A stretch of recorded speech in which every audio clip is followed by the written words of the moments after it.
Hello student, previous lecture में हमने cell के बारे में अच्छे से डिस्कशन कर ली थी।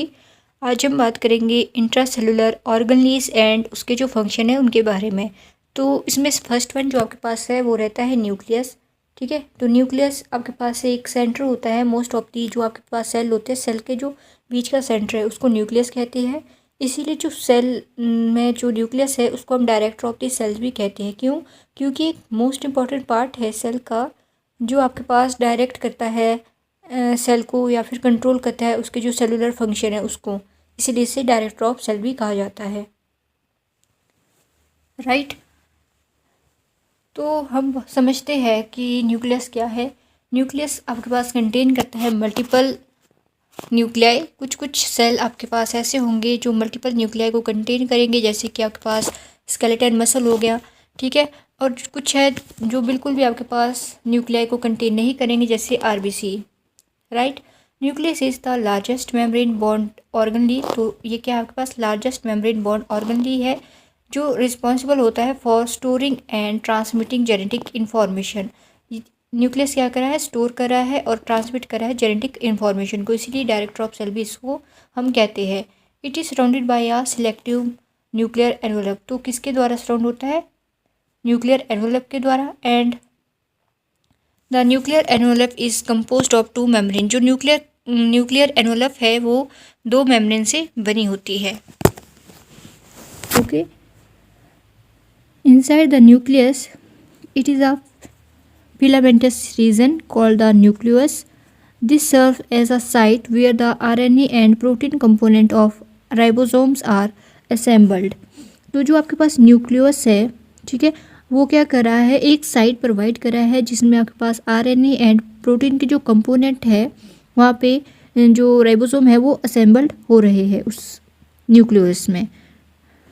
राइट, तो अगर हम डायग्राम की बात करें तो हम ओवरऑल न्यूक्लियस के डायग्राम को इस तरीके से रिप्रेजेंट करते हैं। ये इसका ओवरऑल डायग्राम बनेगा। ठीक है, तो आप देखिए यहाँ पर हम क्या शो कर रहे हैं, न्यूक्लियस को शो कर रहे हैं, न्यूक्लियस को शो कर रहे हैं। इसके जो केमिकल कॉम्पोजिशन है, जैसे प्रोटीन आपके पास जो न्यूक्लियस है उसमें 80% रहता है, डीएनए 12% हो गया, आरएनए 5%, लिपिड्स 3%, मिनरल ट्रेसेस के फॉर्म में आपके पास यहाँ पे देखने को मिलते हैं। ठीक है, और फंक्शन की बात करें, it control all the cellular functions. यहाँ पर हमने फंक्शंस लिखे हैं इस साइड। ठीक है, ये आप देख लीजिए। तो न्यूक्लियस क्या करा है, कंट्रोल करा है सेलुलर फंक्शंस को। फर्स्ट फंक्शन आपके पास ये हो गया, it control the genetic information. Genetic information को ये कंट्रोल करता है, जिसके कारण आपके पास प्रोडक्शन होती है सेल की, उसका बिहेवियर हमें पता चलता है। Control the synthesis of structural protein. जो आपके पास स्ट्रक्चरल प्रोटीन्स है उनकी सिंथेसिस को कंट्रोल करा है। Take part in the formation of ribosome. Ribosome की फॉर्मेशन बनाने में भी हेल्पफुल होता है आपके पास जो न्यूक्लियस यहाँ पर रहेगा। ठीक है, सेकंड जो ऑर्गेनली है वो है हमारे पास राइबोसोम। राइट, राइबोसोम ऑर्गेनली की अगर हम बात करें, ribosome are the sites where protein molecules are synthesized from amino acid। तो राइबोसोम आपके पास क्या है, एक साइट है जहाँ पर आपके पास जो प्रोटीन के मॉलिक्यूल है वो सिंथेसाइज्ड होते हैं। और प्रोटीन कहाँ से बनेंगे, आपके पास अमीनो एसिड से बनेंगे। They are composed of protein and RNA. तो यहाँ पर सिंपली लिखा गया है कि जो राइबोसोम है आपके पास वो प्रोटीन एंड आरएनए से बनते हैं। Some ribosomes are found bound to the granular endoplasmic reticulum where other are free in cytoplasm। तो कुछ कुछ आपके पास जो राइबोसोम है उसमें आपके पास ग्रेनुलर एंडोप्लाज्मिक रेटिकुलम देखने को मिलता है, बाकी इसमें साइटोप्लाज्म से फ्री भी कुछ राइबोसोम देखने को मिलते हैं। साइटोप्लाज्म क्या है, एक फ्लूइड होता है जो न्यूक्लियस के अंदर, ठीक है, लिपिड होता है, फ्लूइड होता है, उसको हम क्या कहते हैं, साइटोप्लाज्म कहते हैं। The proteins that are synthesized of free ribosome are released into cytosol। Right, तो आप देखिए यहाँ पर हमने इसके टाइप भी दिए हैं। टाइप में आपके पास पहला आता है 70S राइबोसोम, फिर है 80S। तो 70S का ये आपके पास डायग्राम रहेगा, ठीक है, और 80S का ये वाला आपके पास राइबोसोम का डायग्राम बनता है। ठीक है, 30-50 का रेशियो यहाँ पर देखने को मिलता है इस वाले टाइप में, और यहाँ पर 40:60 का रेशियो देखने को मिल रहा है। ठीक है, फंक्शन की बात करें तो फंक्शन राइबोसोम आपके पास जो प्रोटीन फैक्ट्री की तरह वर्क करता है। ठीक है, प्रोटीन बनाने में आपके पास राइबोसोम की मदद हमें लगती है। ठीक है, एंड नेक्स्ट हम बात करेंगे एंडोप्लाज्मिक रेटिकुलम की, जिसे हम ER शॉर्ट फॉर्म में कहते हैं। तो endoplasmic reticulum is collectively a network of membrane enclosing a singular continuous space. Sometimes granular endoplasmic reticulum is referred as rough endoplasmic reticulum. So endoplasmic reticulum में भी आपके पास दो टाइप होते हैं, एक स्मूथ होता है, एक रफ होता है। ठीक है, तो कुछ केसेस ऐसे होते हैं जहाँ पे हम ग्रेनुलर एंडोप्लाज्मिक रेटिकुलम को रफ एंडोप्लाज्मिक रेटिकुलम करके ही डिनोट कर सकते हैं। The granular endoplasmic reticulum is involve in packaging proteins for the Golgi apparatus. तो ये किस तरह हमारे पास यहाँ पे यूज़ होता है एक पैकेजिंग प्रोटीन की तरह यूज़ हम करते हैं गोल्जी अपरेटस के लिए एंडोप्लाज्मिक रेटिकुलम को, राइट। और इसके डायग्राम की अगर हम बात करें, इसकी स्ट्रक्चर आपके पास बनेगी इस वे में। ठीक है, तो ये किसका आपके पास डायग्राम है, ER का डायग्राम है। दिस इज़ ER का हम ये डायग्राम यहाँ पर शो कर रहे हैं। ठीक है, यहाँ पर आप देखिए ये आपके पास स्मूथ एंडोप्लाज्मिक रेटिकुलम, ये वाला पोर्शन यहाँ पे शो हो रहा है। ये आपके पास न्यूक्लियर एनवलप है यहाँ पर। ठीक है, न्यूक्लियर पोर जो यहाँ पर ये है, ये न्यूक्लियर पोर हो गए। ठीक है, राइबोसोम यहाँ पे दिए गए, रफ एंडोप्लाज्मिक रेटिकुलम हो गए। तो इसके अगर हम टाइप की बात हमने पहले कर दी थी, रफ और स्मूथ है, और स्मूथ को हम ग्रेनुलर राइबोसोम कहते हैं, रफ को हम ग्रेनुलर राइबोसोम कहते हैं, सॉरी। ठीक है, मीन्स इसमें क्या है, आपके पास ग्रेनुलर राइबोसोम प्रेजेंट रहेंगे रफ वाले में, और स्मूथ में आपके पास ये प्रेजेंट नहीं रहेंगे। इसीलिए रफ को हम कई बार ग्रेनुलर राइबोसोम कह के भी डिनोट करते हैं। ठीक है, और इसके फंक्शन की बात करें तो जो रफ वाला एंडोप्लाज्मिक रेटिकुलम है वो हेल्प करता है increase the rate of protein synthesis. Protein synthesis की फॉर्मेशन को बनाने के लिए इसका जो रेट है उसको इंक्रीज करने में हेल्प करता है। ठीक है, और ओवरऑल अगर हम एंडोप्लाज्मिक रेटिकुलम की बात करें, इसके फंक्शन की बात करें, तो पहला आता है transfer of genetic information from nuclei to various cell organelles. ये ट्रांसफ़र क्या कर रहा है, आपके पास जेनेटिक इन्फॉर्मेशन को ट्रांसफ़र करता है। ठीक है, न्यूक्लिया से to the various cell organelles में। पहला इसका काम ये हो गया। सेकेंड इसका काम क्या है, storage of synthetic product like glycogen. ठीक है, तो स्टोर करता है, जैसे सिंथेटिक प्रोडक्ट हो गया ग्लाइकोजन, उसको स्टोर करने में भी हेल्प करता है। नेक्स्ट आपके पास ऑर्गेनली है Golgi apparatus. Golgi apparatus is a membranous sac that serve to modify and sort proteins into serial and transport vesicles. So इसकी अगर हम बात करें, ठीक है, गोल्जी अपरेटस की ये एक क्या है, मेम्ब्रेनियस सैक है जो सर्व कर रहा है प्रोटीन के लिए। ठीक है, और ट्रांसपोर्ट, ये जो प्रोटीन ये अपने अंदर स्टोर करेगा, इसको ट्रांसपोर्ट करेगा वेसिकल्स में। और जो वेसिकल्स में ये प्रोटीन को सर्व कर रहा है, इसके बाद वेसिकल आपके पास इस प्रोटीन को डिलीवर करेगी अदर सेल ऑर्गेनेल्स में।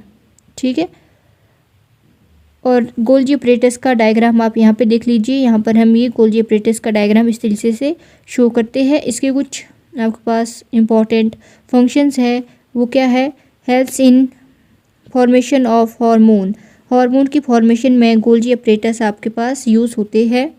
Help in the formation of primary lysosome बनाने के लिए भी ये हेल्पफुल रहेंगे। ठीक है, it is involve in cell secretion में भी आपके पास ये हेल्पफुल रहेगा। उसके बाद नेक्स्ट आपके पास रहता है माइटोकॉन्ड्रिया, जिसे हम power house of the cell भी कहते हैं। Okay, mitochondria are some of the most important structure in the cells. They are the site of various chemical processes involved in the synthesis of energy packets यहाँ पे क्या है, ATP adenosine triphosphate. तो mitochondria आपके पास एक most important structure है cell का। ठीक है, क्योंकि एक साइट प्रोवाइड कर रहा है सिंथेसिस, जो एनर्जी की सिंथेसिस के लिए एक साइट प्रोवाइड करता है माइटोकॉन्ड्रिया, जिसे हम एनर्जी पैकेट्स भी कहते हैं। Energy packets means ATP। ठीक है, Each mitochondria is surrounded by two membranes. The outer membrane is smooth while the inner one is folded into tubule structure called cristae. ठीक है, तो इसमें दो मेम्ब्रेन से ये बना होता है आपके पास माइटोकॉन्ड्रिया। जो बाहर वाली मेम्ब्रेन है वो स्मूथ रहेगी, जो इनर वाली आपके पास मेम्ब्रेन है वो फोल्डेड होगी। ठीक है, ट्यूबुलर स्ट्रक्चर में, और जिससे हम क्या कहते हैं, क्रिस्टिया कहते हैं। Mitochondria are unique in that they contain small accounts. तो माइटोकॉन्ड्रिया आपके पास एक यूनिक प्रॉपर्टी भी शो करता है। क्यों? क्योंकि ये आपके पास एक तरह से power house of the cell है। मीन्स ये जितने भी आपके पास सेल्स होते हैं उनको एनर्जी प्रोवाइड करने के लिए या सेल को मेंटेन करने में हेल्पफुल रखने में मदद करता है। ठीक है,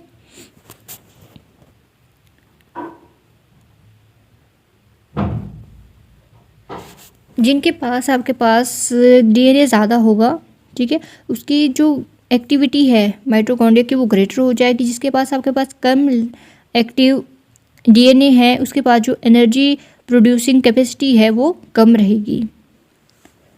राइट, नेक्स्ट है लाइजोसोम। लाइजोसोम से पहले आपके पास ये देखिए माइटोकॉन्ड्रिया का स्ट्रक्चर इस तरीके का होता है। ठीक है, ये माइटोकॉन्ड्रिया है, दिस वन। ठीक है, lysosome bond by a single membrane and contain highly acidic fluid. तो हमने पहले भी बात की है बहुत बार कि लाइजोसोम में आपके पास फ्लूइड ये कंटेन करता है। जो न्यूक्लियस की कि आपके पास न्यूक्लियस है, न्यूक्लियस के अंदर का जो फ्लूइड है उसको हम कंटेन कर रहा है कोई चीज़, तो वो क्या है, एसिडिक फ्लूइड जो उसमें प्रेजेंट है लाइजोसोम है। ठीक है, जिसको हम डॉट करके भी शो करते हैं कई बार। This fluid act as digesting enzyme for breaking bacteria and cell. तो जैसे आपके पास कोई सेल डेड हो रहा है उसको लाइजोसोम ऑटोमेटिकली इंडिविजुअली क्या करता है, डाइजेस्ट कर जाता है। इसीलिए लाइजोसोम को हम सुसाइडल बैग करके भी डिनोट करते हैं। ठीक है, एंड नेक्स्ट हम बात करेंगे क्लोरोप्लास्ट की। तो क्लोरोप्लास्ट यहाँ पे देखिए, ये इसका डायग्राम रहेगा क्लोरोप्लास्ट का। ठीक है, इसमें स्ट्रोमा लेमिला है, डबल मेम्ब्रेन है, ग्रेना ये चीज़ है। ठीक है, तो ये क्लोरोप्लास्ट का डायग्राम है। Chloroplast, inside a chloroplast is a matrix called the stroma. Enzyme are found in the stroma as well as grana.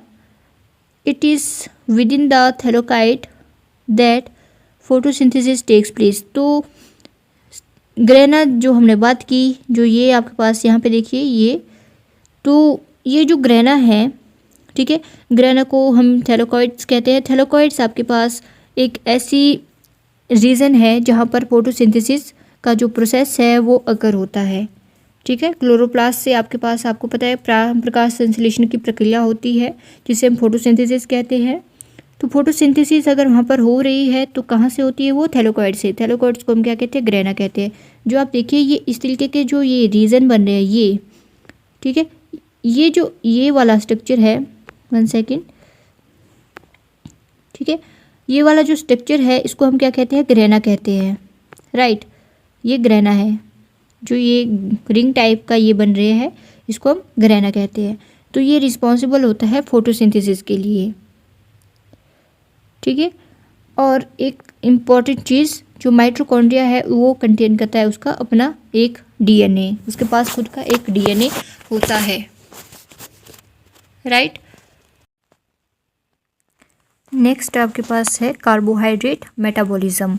Carbohydrate metabolism में हम सबसे पहले जो अपनी साइकिल बनाएंगे वो करेंगे स्टार्ट ग्लूकोज से। ठीक है, ग्लूकोज से क्यों? क्योंकि ग्लाइकोलिसिस की हम साइकिल स्टार्ट करेंगे, इसीलिए हम ग्लूकोज लेंगे। राइट, ग्लाइकोलिसिस, इस साइकिल में हमने देखना है हमारे पास टोटल कितना एटीपी हमारे पास बनता है। तो ग्लाइकोलिसिस की जो साइकिल है हम स्टार्ट करेंगे पहले ग्लूकोज से। 6 कार्बन हमने ग्लूकोज के लेने हैं। ओके, एंड इसके बाद हमने इसमें हेक्सोकाइनेज एंजाइम ऐड करना है। एंड यहाँ से आपके पास एटीपी से एडीपी की फॉर्मेशन हो रही है। क्या हो रहा है, एटीपी से आपके पास क्या बन रहा है, एडीपी। ठीक है। एडिनोसिन ट्राइफॉस्फेट से एडिनोसिन डाइफॉस्फेट, यहाँ पे 3 था, यहाँ पे 2 है, इसलिए यहाँ पे डाई लगा है, राइट। और यहाँ पर आपके पास देखिए क्या बन जाएगा, ग्लूकोज 6 फॉस्फेट। इसके बाद हमने इसमें आइसोमेरेस एंजाइम लेना है और आपके पास ग्लूकोज 6 फॉस्फेट से बन जाएगा फ्रक्टोज 6 फॉस्फेट। ग्लूकोज से बन गया आपके पास फ्रक्टेज, ठीक है। फिर हमने लेना है काइनेज एंजाइम। यहाँ पर आप देखिए अगेन एटीपी से एडीपी बन रहा है, जो हमने यहाँ पे बताया, ठीक है। और आगे आपके पास फर्दर फॉर्मेशन हो रही है फ्रक्टोज 1,6 डाइफॉस्फेट, जब हमने काइनेज एंजाइम यहाँ पर लगाया। फिर हमने लेना है एल्डोलेज एंजाइम। एल्डोलेज एंजाइम जब हमने यूज़ किया तो आपके पास जो आगे प्रोडक्ट बनेगा वो बनेगा 2, एक बनेगा DHAP और सेकंड आपके पास रहेगा 3-फॉस्फोग्लिसरल्डिहाइड, ठीक है। इसमें हमने प्लस PI ऐड किया और आपके पास बन गया 1,3-बाइफॉस्फोग्लिसरल्डिहाइड, ठीक है। फिर हमने यहाँ पर ऐड करना है एंजाइम डिहाइड्रोजिनेज या डाइहाइड्रोजिनेज, हमने एंजाइम यहाँ पर ऐड किया तो यहाँ पर NAD पॉजिटिव से बन गया NADH पॉजिटिव, राइट। ये एंजाइम ऐड करने के बाद हमारे पास जो प्रोडक्ट बनता है वो है 1,3-बाइफॉस्फोग्लिसरिक एसिड। यहाँ पे था ग्लिसरल्डिहाइड, यहाँ पर क्या है, ग्लिसरिक एसिड है, ठीक है। फिर हमने इसमें फॉस्फोराइलेज एंजाइम ऐड किया, अगेन ATP से ADP की फॉर्मेशन हो रही है और यहाँ पर आपके पास बन जाता है 3-फॉस्फोग्लिसरिक एसिड, ठीक है। यहाँ पर था 1,3-बाइफॉस्फोग्लिसरिक एसिड, तो ग्लिसरिक एसिड से आपके पास क्या बन गया, इससे 3-फॉस्फोग्लिसरिक एसिड। फिर हमने ऐड करना है एंजाइम म्यूटेज एंजाइम हमने जब ऐड किया हमारे पास प्रोडक्ट बनता है 2-फॉस्फोग्लिसरिक एसिड का। फिर हमने इसमें ऐड करना है एनोलेज एंजाइम, ठीक है। और यहाँ पर आप देखिए तो वाटर यहाँ से एलिमिनेट आउट हो रहा है और आपके पास जो प्रोडक्ट बनेगा वो बन जाता है 2-फॉस्फोइनोल पायरविक एसिड, ठीक है। फिर लास्ट में देखिए आप यहाँ पर हमने क्या है, पायरविक काइनेज एंजाइम ऐड इसमें, ठीक है। और आपके पास बन गया पायरविक एसिड। तो ये ग्लाइकोलिसिस का एंड प्रोडक्ट क्या है, ग्लाइकोलिसिस का पायरविक एसिड आपके पास एंड प्रोडक्ट रहता है। और टोटल जो ATP हमारे पास बन के तैयार हुआ है वो है 2 ATP। तो यहाँ से हमारे पास कितना ATP की फॉर्मेशन होती है, 2 ATP की फॉर्मेशन होती है, राइट। कार्बोहाइड्रेट मेटाबॉलिज्म में फर्स्ट हमारे पास ग्लाइकोलिसिस साइकिल थी। इसको हम और क्या कहते हैं, EMP पाथवे भी कहते हैं ग्लाइकोलिसिस को, ठीक है। क्यों, क्योंकि 3 आपके पास साइंटिस्ट थे जिन्होंने इस साइकिल को बनाया था, ठीक है। एमडेन हो गए, मेयरहॉफ एंड पेरानस, ये 3 साइंटिस्ट थे जिन्होंने आपके पास ग्लाइकोलिसिस नाम की साइकिल बनाई थी, इसीलिए हम इसे EMP पाथवे भी कहते हैं। It occur in cytoplasm outside the mitochondria. तो ग्लाइकोलिसिस आपको पता है कहाँ बनेगी, साइटोप्लाज्म में, साइटोप्लाज्म माइटोकॉन्ड्रिया के अंदर, राइट। तो टोटल ATP प्रोड्यूस कितनी हुई इस साइकिल में, आपके पास 4 ATP प्रोड्यूस हुई, यूटिलाइज कितनी हुई 2 ATP, ठीक है, इज इक्वल टू 2 ATP बच गया। तो नेट गेन जो ATP का हुआ वो रह गया आपके पास 2 ATP का, ठीक है। फिर इस जो हमारे पास एंड प्रोडक्ट आया था, यहाँ पर आप देखिए एंड प्रोडक्ट आपके पास क्या था, पायरविक एसिड एंड प्रोडक्ट था। इस एंड प्रोडक्ट से आपके पास फर्दर फॉर्मेशन होती है क्रब साइकिल की, ठीक है। पायरविक एसिड से आपके पास क्या बन जाएगा आगे, क्रब साइकिल, राइट।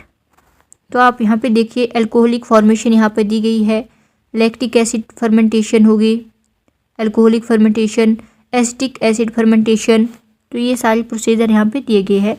और ग्लाइकोलिसिस, पायरविक एसिड आपके पास कहाँ जाएगा, माइटोकॉन्ड्रिया में, और माइटोकॉन्ड्रिया में साइटोप्लाज्म के अंदर ये जाएगा और यहाँ से आपके पास क्रब साइकिल फॉर्म्ड हो जाती है।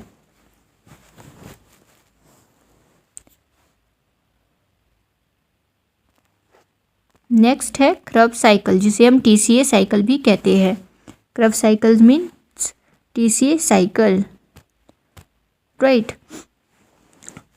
तो अब इसको हम लेंगे क्रब साइकिल को ऑक्सैलिक एसिटिक एसिड हम सबसे पहले यहाँ पे लेंगे, प्लस इसमें हम क्या करेंगे, acetyl co enzyme A add कर देंगे।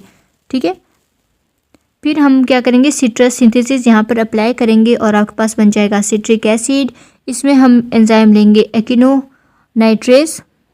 ठीक है, एक्टिनोनाइट्रेज हमने एंजाइम लिया और आपके पास बन गया सिस एकोनिटिक एसिड। सिस एकोनिटिक एसिड में हम अगेन एकोनिटेज एंजाइम यहाँ पर ऐड करेंगे और आपके पास बन जाएगा आइसोसिट्रिक एसिड। ठीक है, और यहाँ पर बन जाएगा NAD से NADH की फॉर्मेशन हो रही है। आइसोसिट्रिक एसिड में हम डिहाइड्रोजिनेज एंजाइम लगाएंगे और हमारे पास बन जाएगा ऑक्सैलोसक्सेनिक एसिड। ऑक्सैलोसक्सेनिक एसिड में हम डिकार्बोक्सिलेज एंजाइम को इंट्रोड्यूस करेंगे और यहाँ से आपके पास CO2 रिलीज हो जाएगी और आपके पास बन जाएगा अल्फा कीटोग्लूटेरिक एसिड।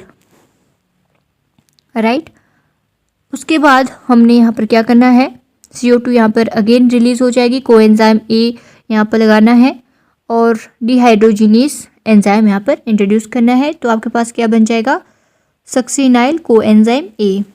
फिर हमने क्या करना है, थायोकाइनेज एंजाइम लेना है। ठीक है, और कोएंजाइम A आपके पास यहाँ पर एलिमिनेट आउट हो जाएगा और यहाँ पर आप देखिए GTP प्लस ADP से आपके पास बन गया GDP प्लस ATP की फॉर्मेशन हमने कर दी इस प्रोसेस में। ठीक है, थायोकाइनेज एंजाइम जब हमने यहाँ पर इंट्रोड्यूस किया तो आपके पास बन गया सक्सेनिक एसिड। सक्सेनिक एसिड में हमने डिहाइड्रोजिनेज एंजाइम ऐड करने के बाद हमारे पास बन गया fumaric acid. Okay, fumaric acid के बाद हम लेंगे फ्यूमरेज एंजाइम और आपके पास बन जाएगा malic acid and and product में आपके पास बन जाएगा oxalic acetic acid OAA4 carbon का। ठीक है, मैलिक डिहाइड्रोजिनेज हमने यहाँ पर यूज़ किया। तो ओवरऑल आपके पास ये साइकिल रहती है, क्रब साइकिल। सो इन साइकिल के बाद आपके पास ये यूनिट कंप्लीट हो जाता है सेल स्ट्रक्चर एंड फंक्शन के बारे में।